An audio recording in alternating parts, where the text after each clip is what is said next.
Hi, Mark here from the Tangibound Podcast Network and host of the flagship show, the Tangibound Podcast. Did you know that we over at Tangibound are always looking for amazing podcasts to promote? And did you also know that we are also proud nerds and geeks of everything from movies, music, gaming, TV shows, and comic books to wrestling, MMA, soccer, and football? Whatever you can nerd or geek out about, we've got it. And if you're interested, we can help you find it. And if you're a show looking for a place to call home, we've got you covered. Side effects may include upset stomach, dizziness, tumors, shakes, and in some rare cases, death from excessive laughter. Though to be fair, it's only sometimes. Other side effects may include diarrhea, gallstones, heart palpitations, and strong desire for cookies on the dark side. Talk to your doctor and visit TangiboundNetwork.com and see if Tangibound Network is right for you.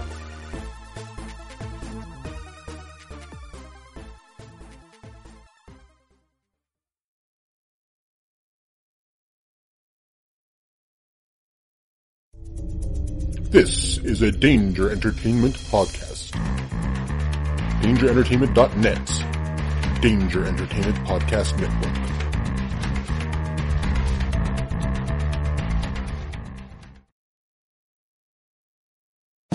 Transmission commencing. This is Wookiee Radio. Translated for the Wookiee impaired. I like that Wookiee. Your hosts, Ken, Derek, and Mike, bring you the latest news and commentary from the far reaches of the galaxy. Hold it. Hold it. I said hold it. Subscribe today on iTunes and Stitcher. I just assumed he's a Wookiee. Start listening today, and remember, the Force will be with you, always. We're not doctors, therapists, trained professionals of any kind, so if you feel you do need help, please reach out and get the help you need. We have a whole list of things on our files page over on Facebook at facebook.com/crazylifepodcast, and or just search on the internet for the suicide prevention hotline number, or go to NAMI.org, or whatever resource you can find. But just please reach out for help if you need it. If you feel as though you're going to harm yourself or others, definitely reach out and try not to be alone. Also, if you feel that way and you realize that you're writing a note or making plans of how you would do, like harm yourself or others, definitely reach out. That's a huge red flag. And lastly, please do not replace the idea of therapy with listening to this show. Again, if you need help, please reach out and get the help that you need, or contact us. We can try to help you find the help that you need.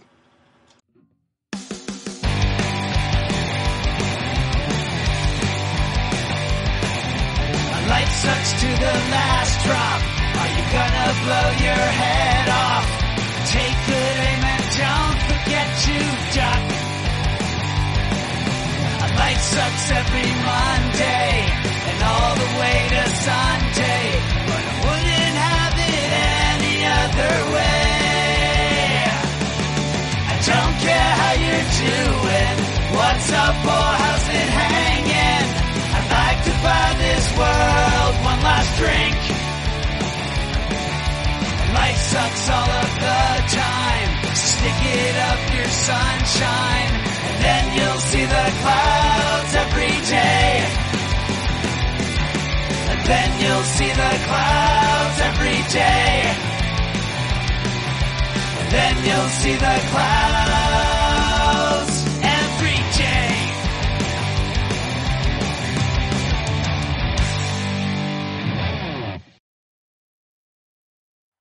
Welcome to the Crazy Life, everyone. My name is Jen. I am your hostess for the evening, and with me, as always, we have Brian and Hanno. Unfortunately, Hanno couldn't join us, but he is hopefully having the best time he possibly can have in California right now, and we wish him all of the good speed and everything to come back in this time they can. Anyway, as I trip over myself a bit there. But what's new? You guys are used to me by now. You know how it goes. Yep. Now he's going to have to lead 2 shows in a row. This is the truth. Yeah. So, that being said, Brian, why don't you get us started this evening? Okay. Well, I've been doing better this week than I was before. I really think, getting my testosterone shot definitely seemed to help some. Good. Yeah. I'm still gonna go talk to.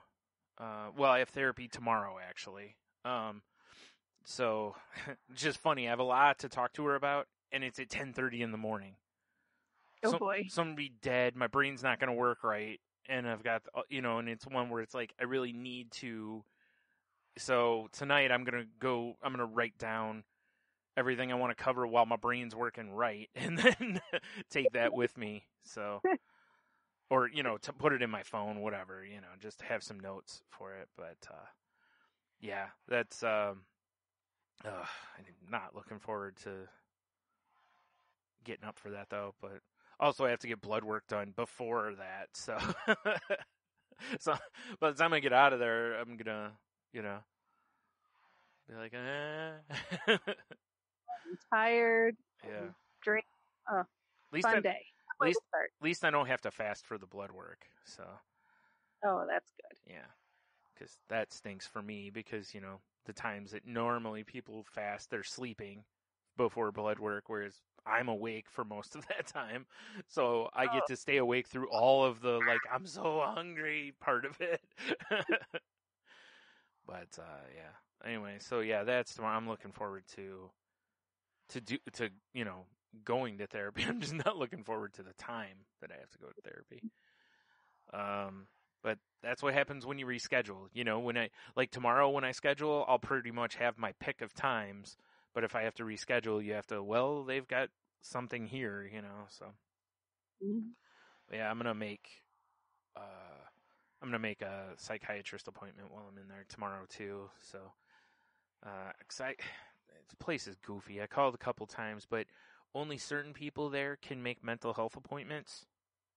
So I don't know why, but they weren't I called once and the woman was on lunch, and then I forgot to call back that day, and I called back the day after, and she wasn't in that day or something like that. And I was like, why can't somebody else make an appointment? This doesn't make any sense. So whatever, I'll be in there tomorrow, and because if nothing else, I think my therapist can make an appointment for that. So either way, I'll get it squared away. Mm-hmm. So, because I want to talk to him about, I sent you and Heno a thing because I was listening to another podcast with this guy talking about agoraphobia, and I started really reading into it a little bit, and I have a lot of the things on that list. I don't necessarily know if I have agoraphobia, but I have a lot of things on that list. So I still want to talk to my doctors about it, Mm-hmm. Because again, I'm feeling, and this was actually, I was telling you and Heno, I was going to tell you kind of what really, how, with depression, there's a difference between sadness and depression. And with this kind of scenario, there's a difference between, certain anxieties and then phobias from what I was reading. That's actually how I got on the topic. That's what it was the difference between anxieties and phobias. I was just reading an article on that, and then one of the things off of that talked about the difference between anxiety and agoraphobia. And then I started that, I rabbit holed it from there, Sure. But, a lot of the things, like I said, that are listed on that are very much talking about, not drive. A lot of people with agoraphobia don't drive. A lot of people with it will not go on. They don't fly. And different stuff. So, and I'm just giving two, but there's a lot of smaller and other things in there. And again, I'm not trying to self-diagnose. I'm just going, hey, I have a lot of these things. I need to talk to somebody about this because this is definitely negatively affected my life. Mm-hmm. But it was really interesting to me reading up on the stuff, and then coming to, like I said, looking at it as though okay, I definitely need to talk to somebody about this, because the other night for dinner we were gonna get Taco Bell, And for those who don't know, because most of you don't, there's a Taco Bell, like, 3 minutes from my house, 4 minutes, like very, very close, right? Yeah.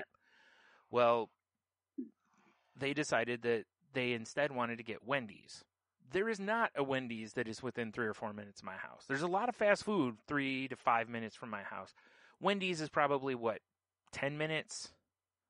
And probably at least 10 minutes, roughly.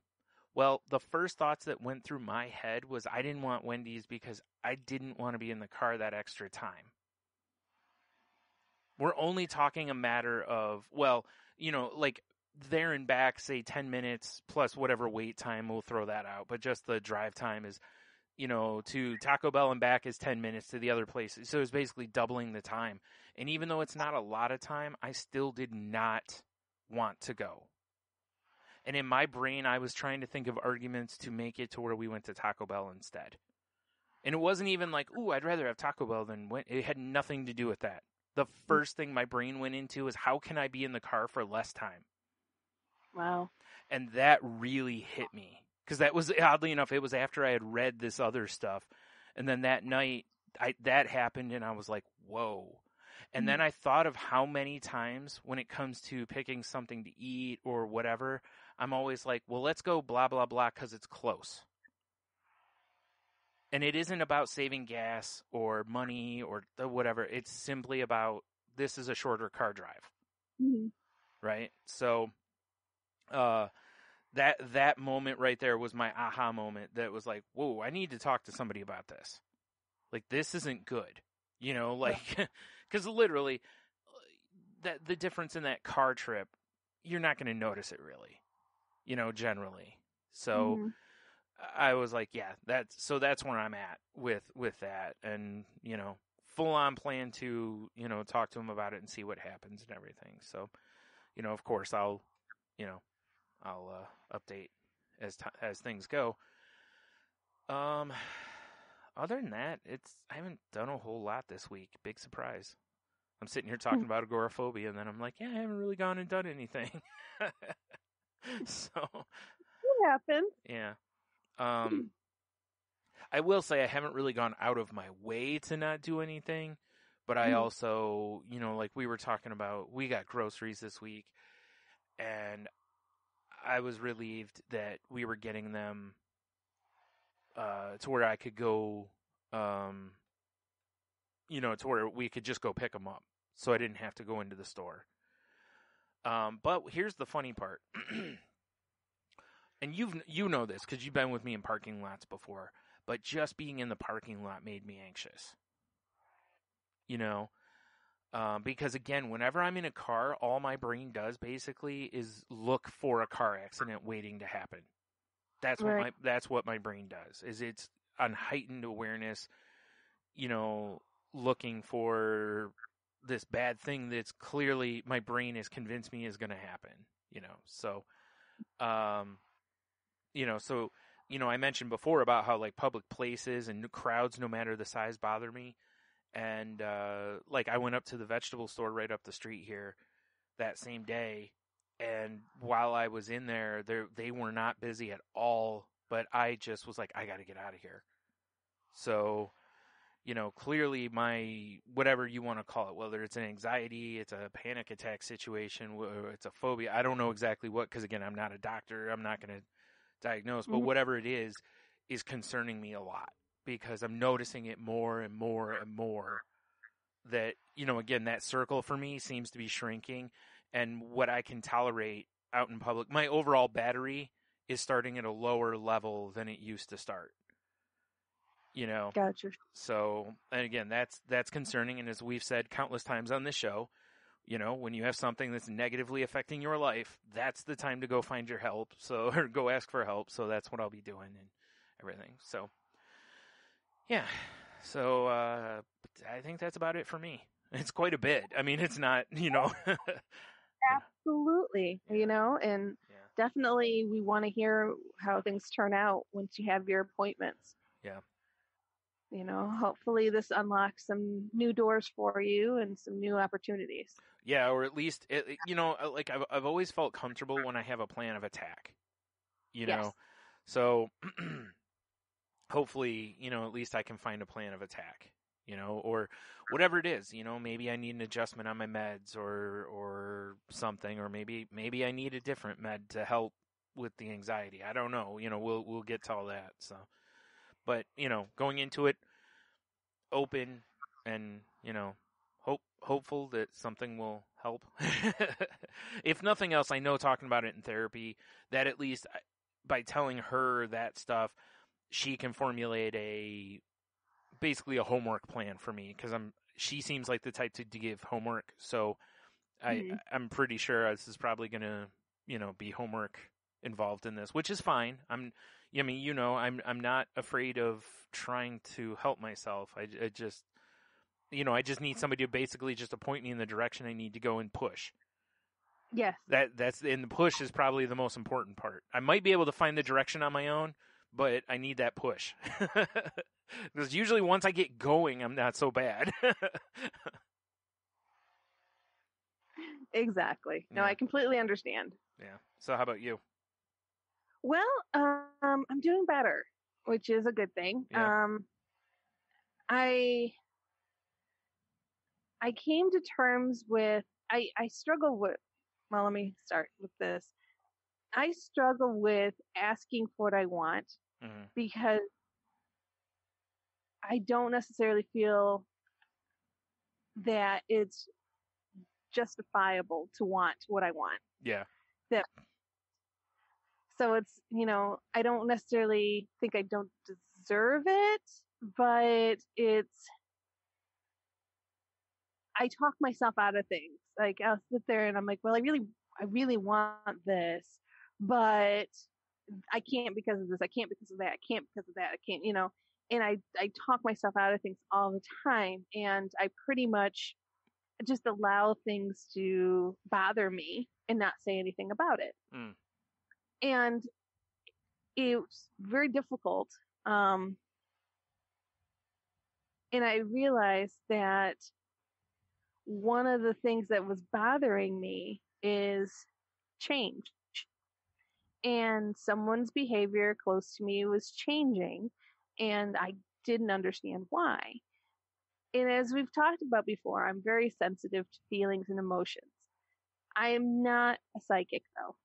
As much as I would love to understand why, it's like I can pick up that people are changing. Yeah. I don't know why.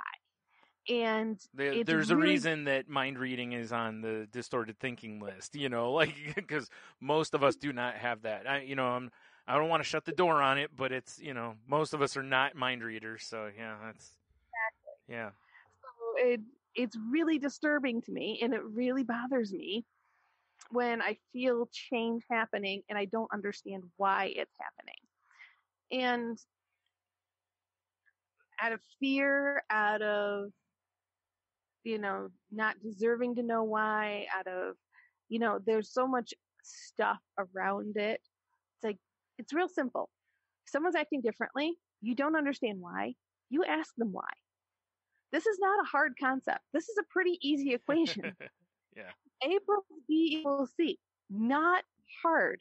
But to me, it's so flippin' complicated. And it'll absorb me and my attention in this race around in my mind for days on end. Till I finally get up enough chutzpah, or whatever you want to call it, courage, and I finally ask the person, I'm like, I feel a difference. What's going on? Yeah. And 90% of the time, it has absolutely nothing to do with me. In my head, it has everything to do with me. Oh, of course, yeah. Because I'm narcissistic in that manner. Right. It's all about me all the time. So it was, yeah. So I ended up finally breaking down and saying, screw it. I've got to say something. So I asked, I'm like, things feel differently. This is what my mind is telling me. I know this is silly and it's not logical, but I just need you to know this is where I'm at. And the person replied back, yeah, no, I've just been preoccupied and, working on myself and dealing with a few other things going on in my life.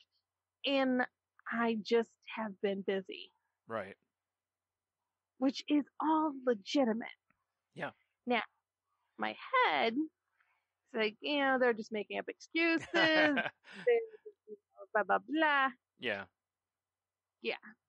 Of course, I put that stuff to rest because ultimately I came to that point with that person, as we've talked about in the last show a bit.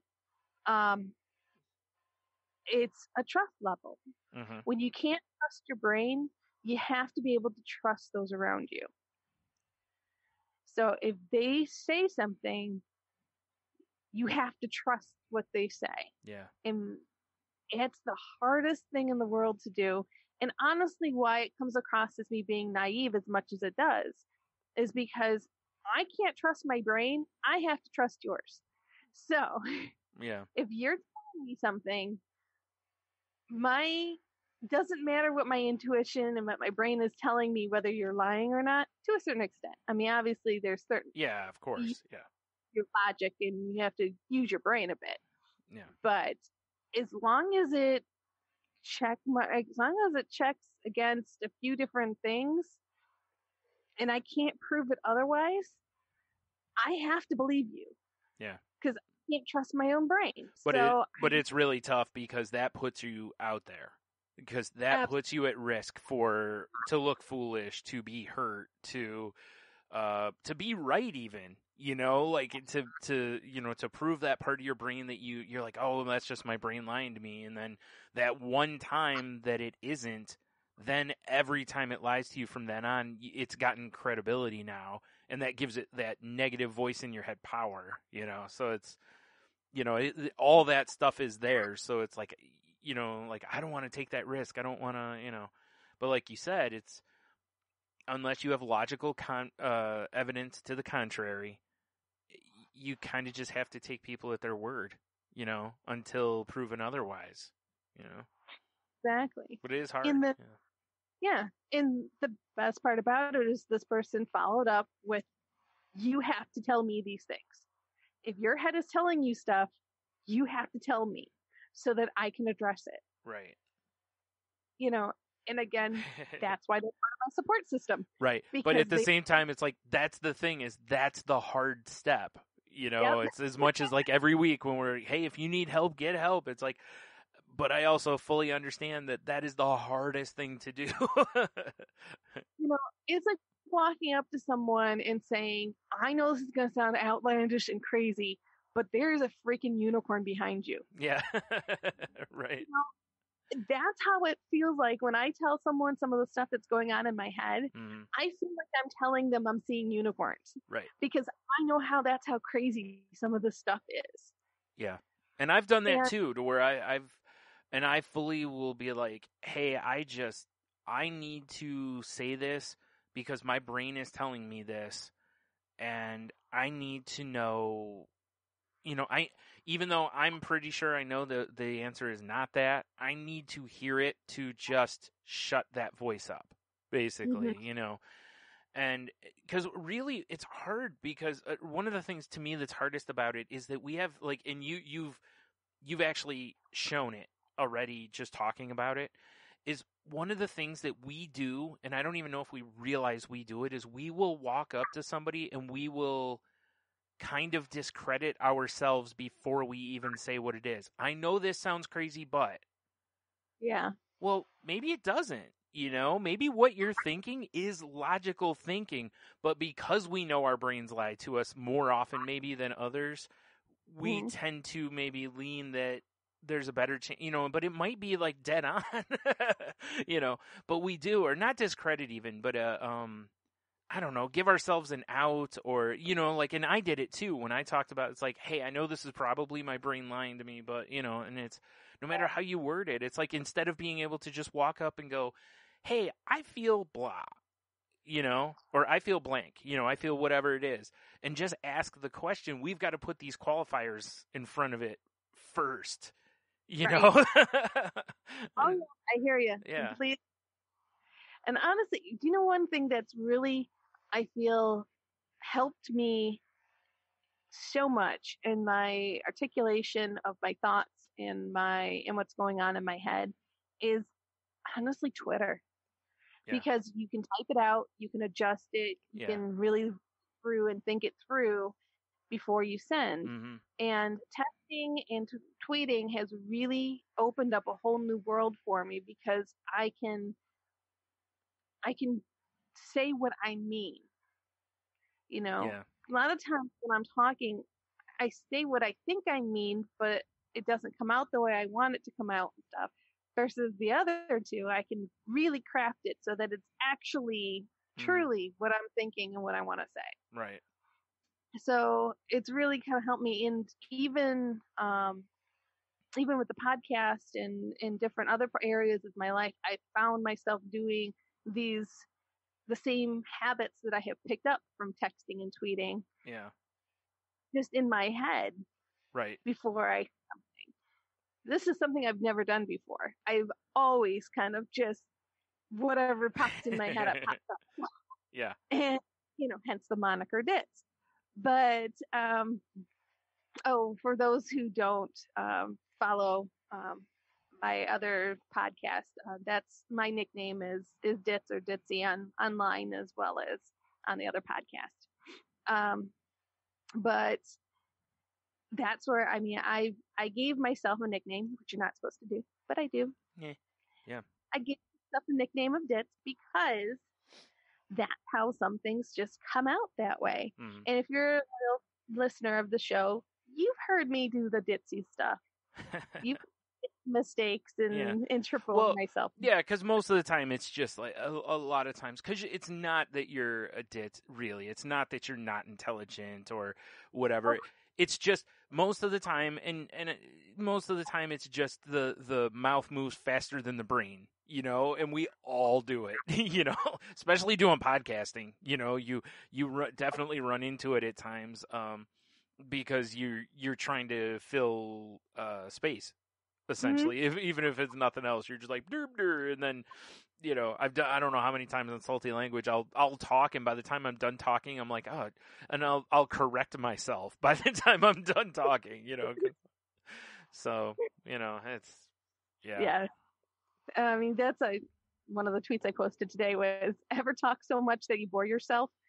It's like, yes, definitely. Yeah. But putting that aside.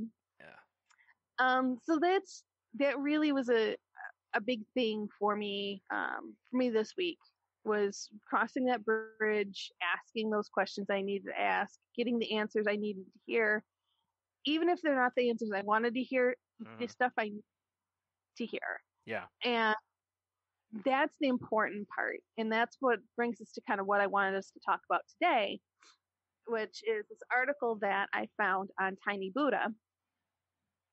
That is how to ask for what you want and need. No, it's not selfish. So, this looks vaguely familiar. So I've either read it in the past or we've presented it in the past. So if it's a duplication, folks, I apologize, but it's a very, very, very important topic for us. So it needs to be talked about again. Mm-hmm. It's not selfish to put yourself first. It's self-full. Ileana Vanzant. I've always thought of myself as individualistic. When I was a teenager, I often felt the desire to go against the grain, dressing alternatively and shunning bands my peers liked because I felt they were too popular. So it came as a huge surprise to me when my therapist called me a people pleaser the other day. Which, one thing I wanted to stop here because this kind of reminded me of what we used to talk about with teenagers, conforming nonconformist. Yeah. Just brought that up in my mind. Conforming nonconformist is someone who tries so hard not to conform with the rules and what everyone else is doing that they find themselves in conforming to a whole nother group unintentionally. Yeah. So a group of people who are non-conforming to the masses. Yep. Conforming nonconformist. But Anyways, back to this woman's story. I recently started cognitive behavioral therapy for insomnia, and during the first session, my therapist identified that I put people's needs and wants ahead of my own. He asked me to give an example of a situation that is currently making me anxious, since anxiety is both a cause and symptom of insomnia. And I told him a landscaper made a mistake in my yard, and I was feeling bad asking him to fix it. I have been there before. Makes sense. That's like when you go to a restaurant and you order like a steak a certain way and they bring it out and it's not right, or the food's cold, or whatever it is, you know, the wrong thing. And there's a lot of people that just will not send it back. I'm struggling right now with the woman who helps me clean my house. We have our carpet is starting to fray in the center. Uh-huh. Somebody, I don't know if it was me or her, I can't remember. It's been too long. Yeah. But one of us ran over it with the vacuum cleaner, and it pulled it up even further. Oh. And my husband's very upset about it because it got wrapped up in the vacuum cleaner and needed to be cleaned out. And one thing leads to another. Yeah. So I was dreading it for days, dreading it. And I finally told her, I'm like, I don't know if you do, me, it doesn't really matter who did it. I'm just letting you know that the vacuum cleaner was tied up with the carpet strands. You know, really, when you go over the seam, you have to make sure you're careful. And she's like, no problem, I get it. You know, it was really a nothing situation. Yeah. But in my head, I had made it up to be the big thing. Because, like, stuff like that will tend to put up, like, somebody like me, something like that, I fight with because my natural instinct is to immediately deal with it. Because, you know, the years of running shifts for jobs and stuff, it was like, hey, when there's a problem, boom, let's, you know, I take it right to the source, let's get it sorted so we can, you know, get it fixed. Mm-hmm. But my anxiety now has gotten to where I'd put off that kind of conversation for 3 or 4 days. Or if I were still working, I would probably just fix it myself and not say anything. Exactly. You know, it's so much way for me, and it's not right. No, but it is easier for me in my head to do it myself versus to ask someone to do it for me. Back to the story here. I'd hired the landscaper to build a fence and incorporate a parking pad into my back space. While the fence turned out awesome, the landscaper brought too much loom and turned the parking pad area into a hill that sloped down from the fence to the garage. When I asked him to level it, he got angry and said he already spent man hours on the project and would be losing money. I started to feel bad. Was his business doing okay? Did he have kids? The job you agreed upon was for him to level it, my therapist said. It has to be level. I said, but what if he is losing money? He's like, that's none of your business. You wanted it level. It has to be level. It took him repeating that sentence to me a few more times before the concept clicked, and I knew he was right. I was putting someone else's wants and needs above my own, and I do it all the time. Mm-hmm. So why don't I put myself first, I asked him. It's like I think I don't deserve to be treated as well as other people. I expected my therapist to say I have low self-esteem and needed to work on that, but instead he said, because you're framing it wrong. Then he asked, what's your favorite ice cream? Thrown off by the change in topic, I stammered something about maple walnut. And is there an ice cream flavor you dislike? I said, Tiger. So when you go to an ice cream store, do you ask yourself whether you deserve maple walnut or if you should just accept Tiger? Of course not. Then there you go. It isn't about whether you deserve to have something. It's that you want it. Plain and simple. It was simple. Suddenly, I felt like I'd been let in on the secret of. All the confident, take no crap, boundary-setting people in my life have known forever. If they want something, they go for it. Yeah. They don't stand around questioning whether or not they deserve to have it. You know what's really funny? I had a conversation with Henno one night. I was telling him about a guy I used to hang out with that we'd be at parties, and he would just go talk to every girl in the room, right? Mm-hmm. I mean, he was just, you know, just that guy. And the one day we were just hanging out, it was me and him and a couple other guys, and I'm like, how do you just go up because I'm not good at that. I'm not a good icebreaker, you know? And, he, you know, I'm like, how do you just go up and talk to him? And he's like, how do you not? And it was just like, you know, my mind just exploded because it's like, I don't know. I never thought of that. Like, you know, like to him, there's no roadblock, but to me, there's only roadblock.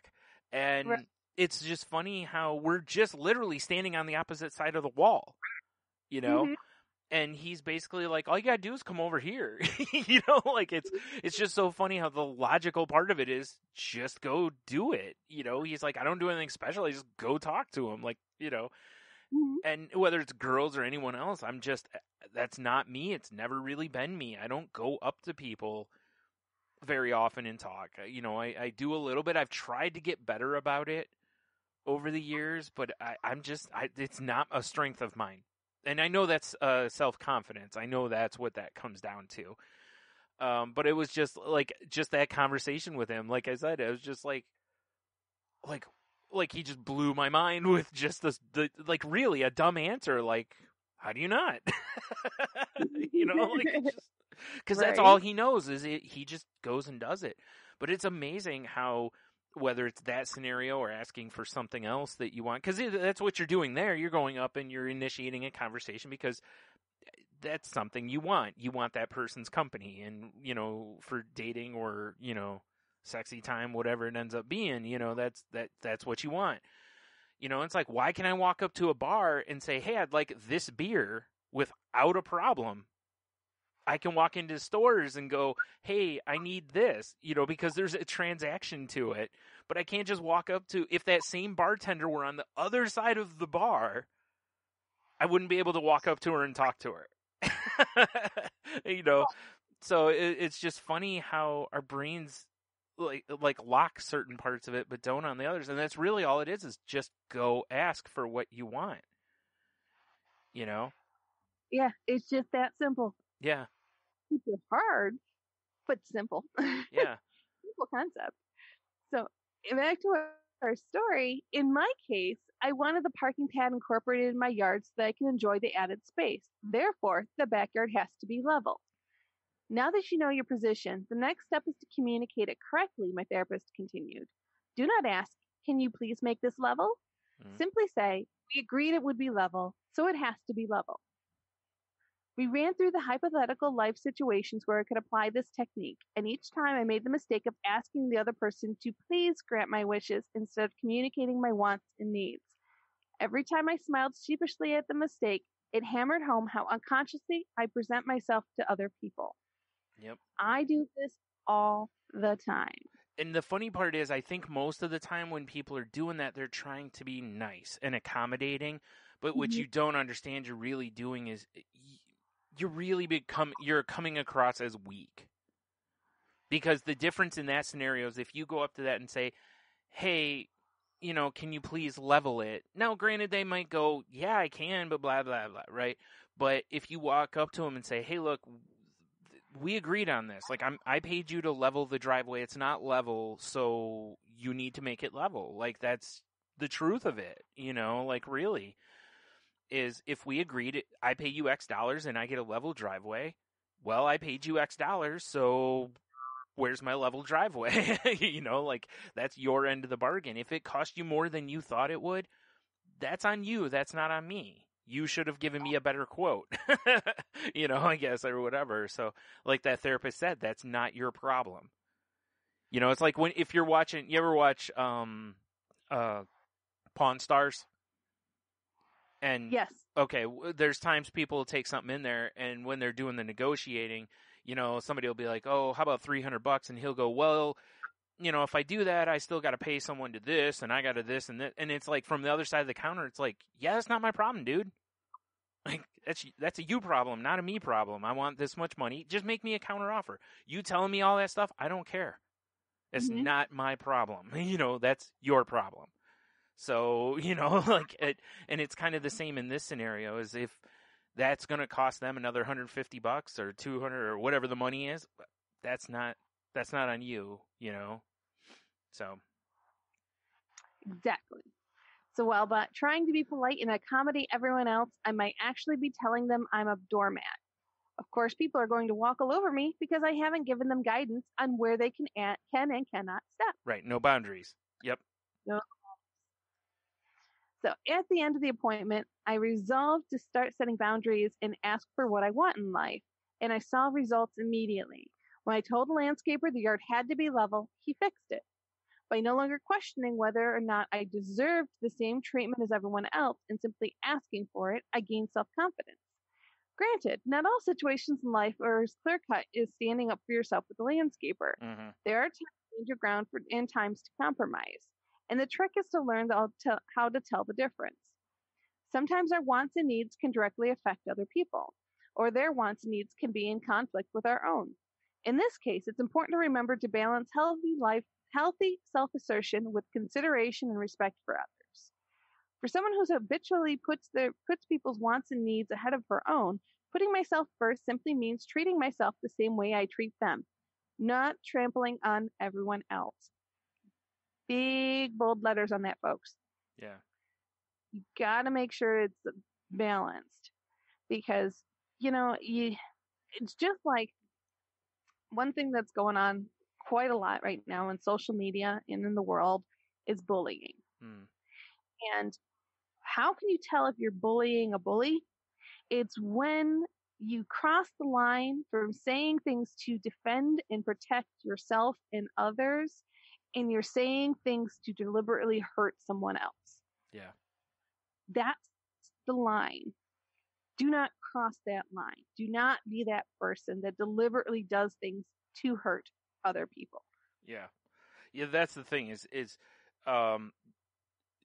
doing that is not, in a lot of ways, it's one thing if someone attacks you and you lash out at them, that's one thing. But if you're doing it on behalf of someone else, you are bullying. You're stepping into a situation where somebody did not ask or need you to do that. You've just chosen to step in and try to assert force onto someone else. That's now I'm not saying that people should be able to get away with a lot of stuff either. There's nothing wrong with maybe calling someone out if you see someone else bullying. But like you said, there's that difference between saying, hey, whoa, you're crossing a line here, and then, I don't know, making some personal attack on them. Exactly. There is a difference in that. So, yeah, I'm with you. Be careful of that. John Ronson has a book about that, actually. I can't remember. Nice. I can never remember the name of it, but it's called something like "So You've Been Bullied on the Internet," or it's something to that effect. His name's John Ronson, JONRONSON, and like I said, he's written about this for various things as well, about the concept of when does the scale tip back the other way, to where you go from defending, protecting to assaulting, basically. So, yeah. Exactly. So the ice cream story had changed my perception on putting myself first. It's not selfish, it's self-full. Sometimes I slip back in old habits and wonder if I deserve something. But then I remind myself I won't accept Tiger when I want maple walnut. Yeah. And I don't know about you, but I want to look up and find out what kind of ice cream Tiger is. I know, I was thinking that the whole time too. Maple walnut? Self-explanatory. I'm assuming it's something that has like stripes to it or something, but I don't know. Yeah, that's. I guess I don't know. I need to know this though. I'm looking it up. I will find this out later. I'm looking it up right now. Sweet. Yeah. All right, folks. So here are a few simple steps to setting boundaries and asking for what you want and need in life. Okay, what I'm finding is called Tiger Tail. Or AKA Tiger Ice Cream, I guess this says. So It looks like it's a regional flavor kind of a thing. Excuse me. Shoot, where'd it go? It's an orange flavored ice cream with black licorice swirl. Oof. It's named for its resemblance to orange and black tiger stripes. So it's most popular in parts of Canada and not often found elsewhere. Yeah, sorry, Canada. You can keep this one. That does not sound very tasty. No, I'm busy that day. Put some chocolate swirls in there, I'm back in. But Lunch with chocolate? That Yeah. could be good. yeah. All right, so our steps here. 1, know your position. The most important step in setting boundaries is know your position, what you want. That can be very difficult, folks, but I know you got it in you. If you stop and think about it, write it out if that's what helps. But really think about what you want once you get there and stick with it. That way, someone comes back to you trying to change your mind, you can simply go back to your position. Right. Imagine you're at a dealership and you tell the salespeople your budget is $10,000.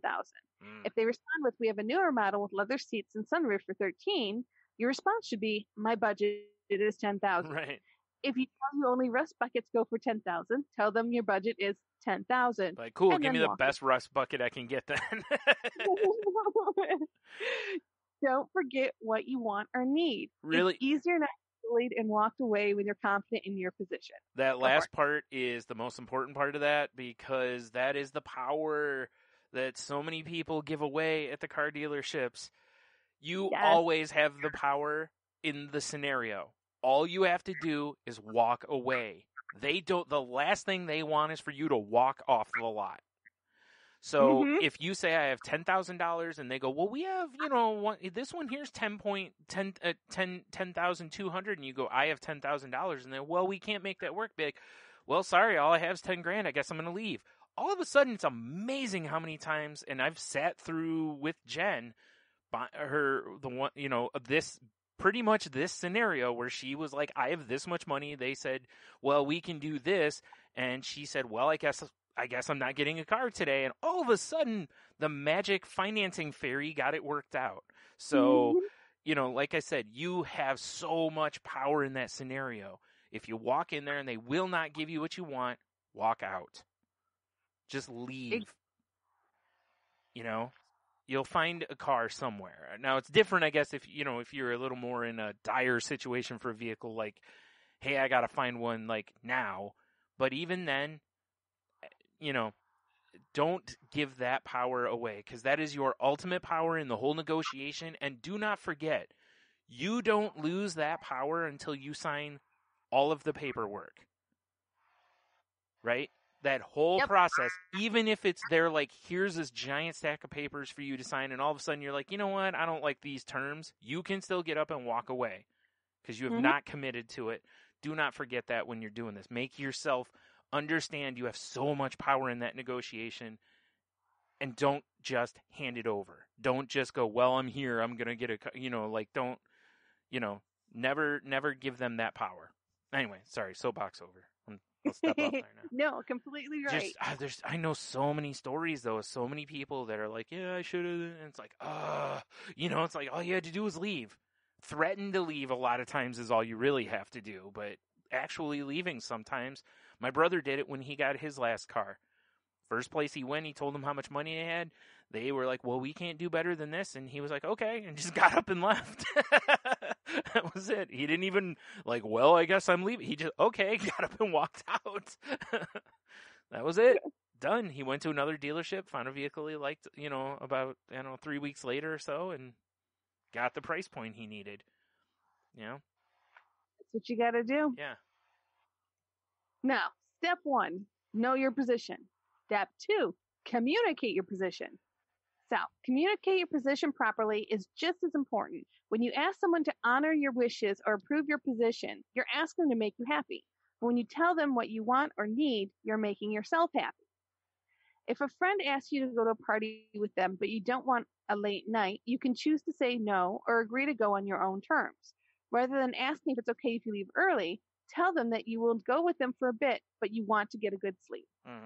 Friend is having an elaborate and expensive birthday, and you can't afford to attend multiple events, tell them.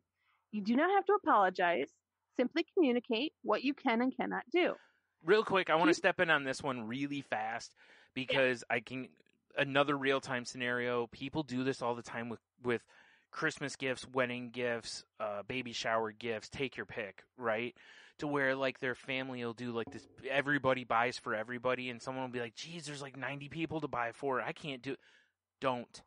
Again, You hold that. And if your family or friends or blah, blah, blah have a problem with you not being able to buy a $50 gift or a $20, whatever the money is, or a gift at all, just don't, just don't. And if they have a problem with that, that's a them problem, not a you problem. Like, again, going back to this is, if don't let they won't talk to me, or they won't this, or don't let that mind reading type guessing ruin you financially just so that you can attempt to please people. It's not worth it. Please don't do that. Take the power back. Exactly. Play some Public Enemy here. People don't necessarily aim to No, I'm block sorry. That's on Fight you. the Power, not Take the Power Back. Sorry. Take the Power Back. I'm thinking of a Rage Against the Machine song. Anyway, sorry. Go ahead. People don't necessarily aim to block on you, but if you don't communicate what you want and expect, there's a better chance it will happen. Have you ever felt taken advantage of but didn't communicate your feelings, and the frustration builds up inside of you until you finally snapped? Or worse, snapped at the wrong person? I've definitely been guilty of that. Mm-hmm. If you set boundaries and communicate them, everyone will know where they stand. It'll prevent future blow-ups. Yep. Boundaries. Very important.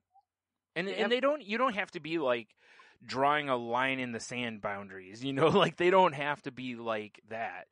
But just let people know when they're pushing against the boundary, just let them know. You don't have to be mean or hateful or anything about it, but just when you say no, if that's your answer, if they question it, just respond with, I said no. Like that's it. You don't owe anybody an explanation for that. If you say no, you said no. That's your answer.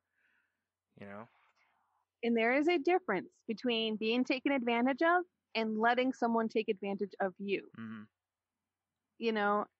Being taken advantage of is when you don't realize it's happening and someone is maliciously taking advantage of you. Yeah. Letting someone take advantage of you is knowingly putting yourself out there and letting someone take advantage by you not telling them that they are taking advantage. Perfect example.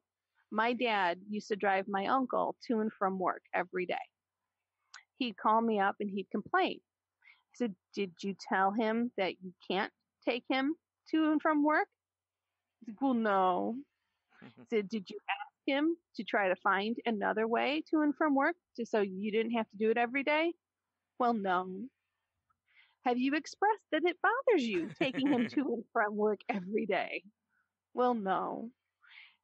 So, how is he taking advantage of you? Aren't you letting him take advantage of you? If he doesn't know what it's bothering you, how is he supposed to know that not to do it? Right. Exactly. It's scenarios. You've set no boundaries there. Yes. Again, if you set the boundary and say, hey, I can only take you Wednesdays and Fridays, right, or whatever, then on Tuesday, if he's like, hey, where are you? Be like, hey, I told you I can only take you Wednesday and Friday. Again, then you have your boundary set. Or if you say, hey, I can't do this all the time anymore, or whatever it is. But just if you don't say anything, you're right. It's like you're complicit in it. You're basically, you're silently saying that you're okay with it. So you can't really get mad at that other person, because most people, if they know they're doing something that bothers you, most people will not continue that behavior. Like if he knew it bothered your dad that much, or your dad really didn't want to, he would have probably tried to find some other way. Mm-hmm. So,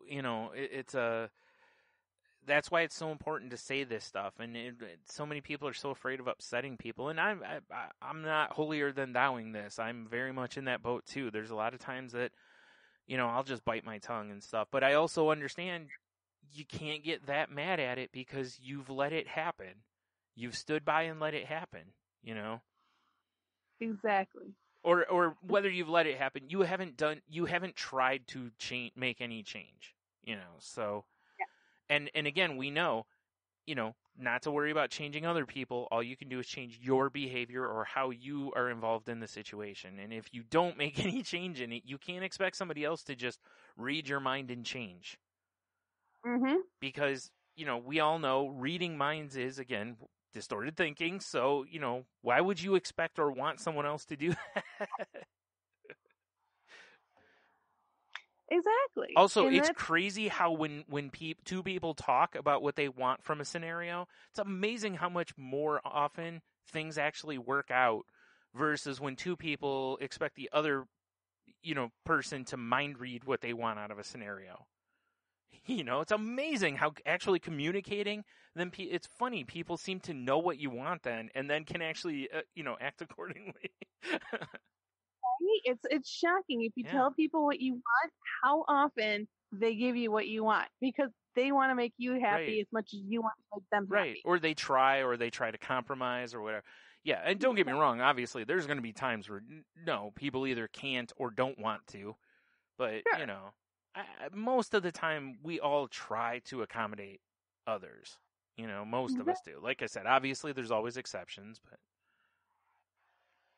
The last one is stop asking if you deserve what you want. In my opinion, this is the most important principle. Do not question whether or not you deserve things in life. Simply know what you want and go for it. People who don't set boundaries often don't feel they deserve to set boundaries, and they feel that way because they're used to always putting other people first. Their low self-esteem has been reinforced by their own inability to state what they want. It's a vicious cycle. We can't always get what we want in life, but we definitely won't get it if we don't ask. By focusing on what you want or need in life, rather than questioning whether you're worthy to receive it, you will help to guide your own success, and self-confidence will follow. yeah, that part's so true. Like, if you don't ask for what you want, you walk into a restaurant and you're just like, feed me something, but you really want a cheeseburger, they might, like, here's a turkey sandwich, be like, dang it, that's not what I wanted. Like, well, why didn't you ask for a cheeseburger? All I have going through my mind right now is can't always get what you want. Which is true, that is accurate too. But again, you can at least increase your chances at getting what you want by asking for what you want, Yes. So, yeah. Nothing is more frustrating than being in a conversation going, what do you want for dinner? I don't know. What do you want for dinner? I don't know. What do you want for dinner? I don't know. Yeah. Yep. That's why actually there's an app I had on my phone that basically it was I forgot what it was called, but it was basically like Tinder for dinner.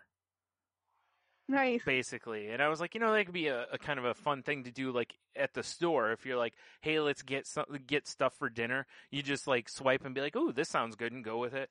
But I was like, yeah, you need something like that for like restaurants around you, right? Like something where you just like shake your phone or something like that, and it just is like this, and you go, okay, we're having Arby's, like, or put in local restaurants, whatever, so.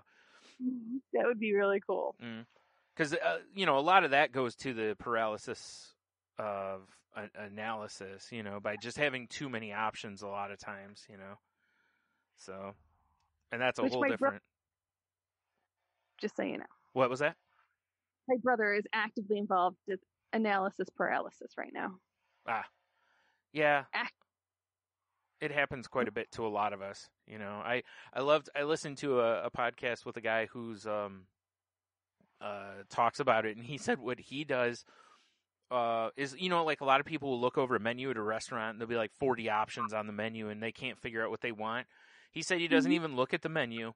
He just, like, whoever he's with, he lets them order, and then he picks something from what they ordered.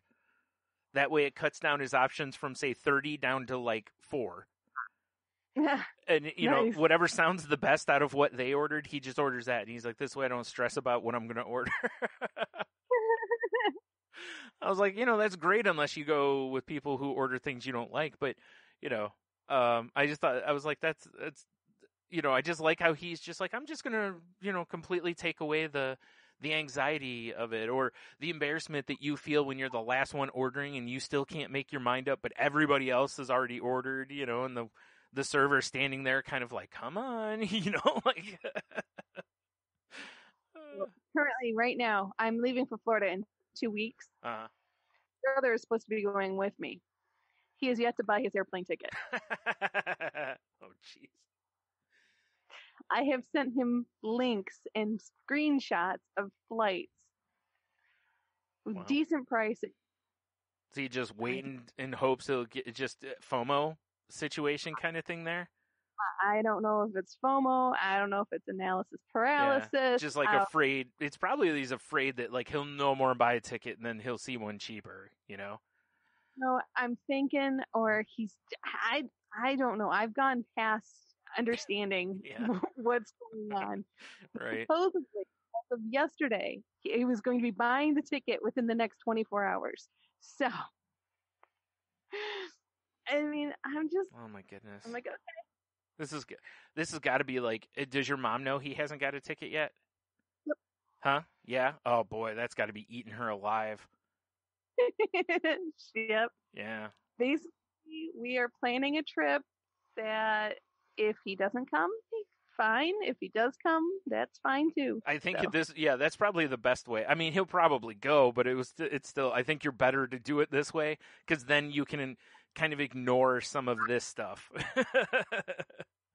Exactly.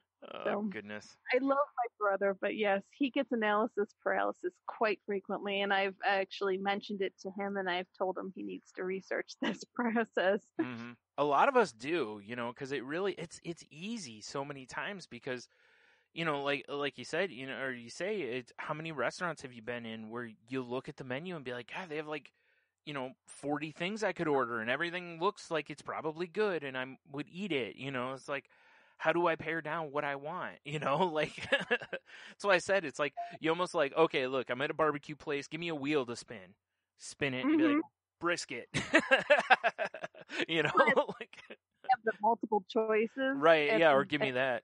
That's honestly, that's part of why I do that most of the time when I go to a place like a barbecue place. I will get the multi thing a lot of times because it's like, well, I don't know exactly what I want, so I'll have everything basically. Well, that was a little tangent for everybody. Yeah, yeah. But ultimately, coming back to our topic at hand, this is just something that's really important. We always lose sight of this, and it's much harder when you try to be a polite and considerate and nice person. Yeah. That's quite frequently. It's just you have to work on putting your right foot forward, stating what you need, stating what you want, and you'll be surprised. You really will be surprised how immediately things start opening up and going a different direction. Yeah. You know, something I want to mention here too, because this goes hand in hand with this, is that in order to be that person that can state your boundaries, go ask for what you want, approach people, blah, blah, blah, all this stuff, you know, really does. Most of this comes back to self-confidence. You know, for a lot of people like me, like I said, a lot of it with it has been self-confidence. Now again, not doctor, not a therapist, but, my previous therapist did recommend a book to me, called 10 Simple Solutions for Building Self-Esteem. And wow, it's not as cheap as it used to be. Anyway, I bought it on Amazon for like $3, but they currently have it listed at like $16.81. You may be able to find it cheaper, you know, or whatever. But anyway, I'll have a link in our show notes if anyone wants, you know, the name of the book or to buy it that way. We don't get anything from the sale of it, so you know, I'm not trying to make us extra money or anything there, but there's some good tips in there. It's a small book, so it's a book that you can burn through pretty easily probably, and she's recommended it to a lot of patients and said that a lot of them had good success with it, so I just want to pass that along. You know, I'm sure there's a billion different books out there between self-confidence building and boundary setting and asking for what you want. I'm sure if you just walk through Barnes & Noble, the self-help section, there's all sorts of books on these topics, but you know, also, if you are in therapy and you're having an issue with this, mention this to your therapist. And again, maybe then they can work with you on some self-esteem or self-confidence building exercises that may help.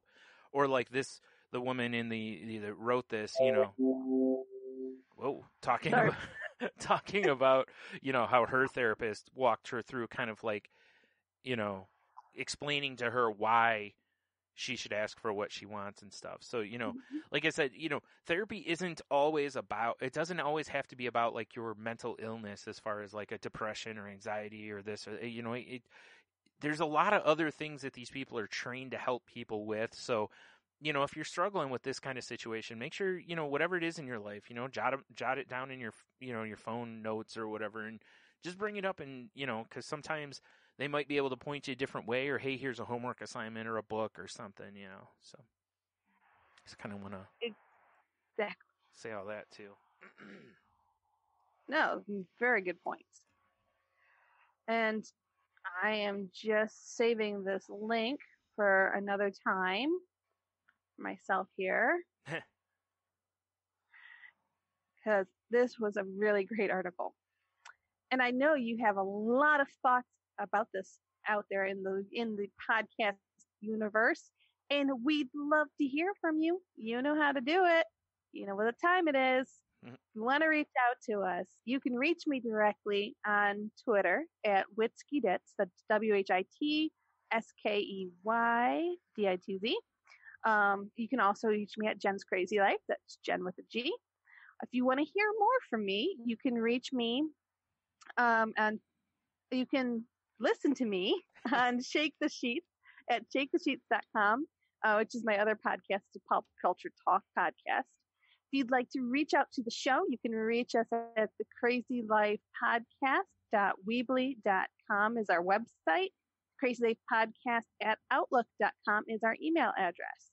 And Heno can also be reached on Twitter at Ida Heno, or on Facebook at Heno Heiter. Mm-hmm. And you can hear him on Moving the Needle podcast. And Brian, how can they find that? On Twitter, that can be found at MTN Pod. Or if you're, however you find your podcast, just type in Moving the Needle podcast. Their newest episode, they talked about the, what's it called? The newest Star Wars movie. Was it Rise of Skywalker, I believe? Whatever the subtitle of it is. I think they had a good discussion about that on the last one. So, yeah. So they talk about movies, books in the past. They've songs. It's mostly pop culture-y type stuff. So, and it's a roundtable kind of discussion. It's good fun. And very cool. You can find me on. Find you? Yeah, you can find me on Twitter at Stunami. You can find my other podcast at salty_language or at saltylanguage.com. That show is not safe for work, so please be careful, how and where you listen to it. You can also find this show on Twitter at The Crazy Life Pod, where I post when new episodes go up. If you haven't already, please rate, review, and subscribe. And also please share the show with your friends if you feel they may get something out of this. We would greatly appreciate it. We're part of the Tangent Bound Network, which can be found at tangentboundnetwork.com, and we're part of the Danger Entertainment Network, which can be found at dangerentertainment.net. So please go check out those networks, and you'll probably find some other pop culture, or, well, who knows? There's a pretty wide assortment of shows on there. So on those, you probably find something that you'll dig. And, as always, please reach out if you need some help. And again, just remember, if you're thinking about therapy, that it doesn't have to just be for mental illness. There's something incredibly powerful about just being able to sit in a room with somebody who's not going to judge you for an hour and just dumping.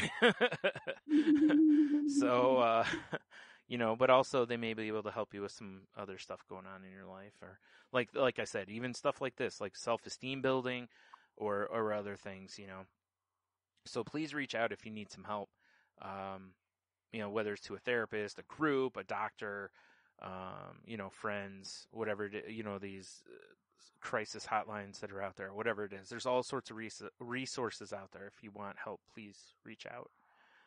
And, of course, this is part where I always talk about being nice to people. you know, please reach out to your friends and, you know, just check on them, make sure they're doing okay. And also, you know, just whenever you have the opportunity to exercise kindness, please do so. You know, we just got enough hate trying to push its way around right now. So, you know, let's just try to work against that and just show kindness and empathy for others. And, you know, if you have a really strong opinion about something politically, you know, look into the other side and read about why somebody may feel that way. You know, like if you're against, you know, certain kinds of immigration or healthcare reform or whatever, you know, look up some things and try to find out why people are so passionate about it from the other side. You know, at least then maybe, even if, you know, I'm not saying to change your opinion, but just so maybe you can understand a little better where they're coming from. So that's all. I just think we need more of that. I think we need to quit just digging our heels in and, you know, I'm right, and if you don't agree with me, you're wrong, you know. So there you go. Just be nicer, dang it. I agree, 100%. And with that, everybody, go out there, have the best week you can possibly have, and remember, wiggle your toes.